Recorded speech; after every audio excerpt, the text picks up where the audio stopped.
Para sa guys, another day, another job.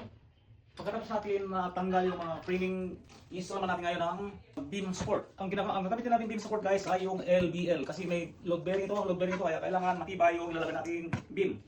Ang size pala ng beam natin guys ay double na 2x12. Tapos 14 feet ang haba yung ilalagay natin beam. Itong gagamitin natin beam na LBL na 12, kailangan natin pagtaklubin. Okay guys, so samahan nyo i-install natin yung beam support.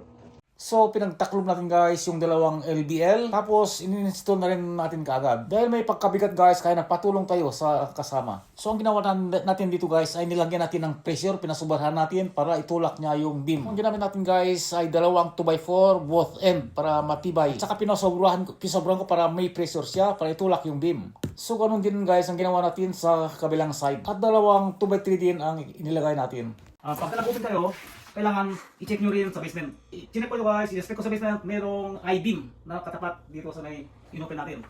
Dalawa din yung post natin na katukod dito sa beam. So talagang nilagyan ko ng pressure. Para yung kung gumala man siya guys na bumaba ay tinutulak niya. Ito, lagyan ko ng pressure. Napasubra ko ng 1/4. So ito naman guys, mga temporary support, pwede na natin alisin. At saka ito, pwede natin alisin dahil may doon tayong beam support.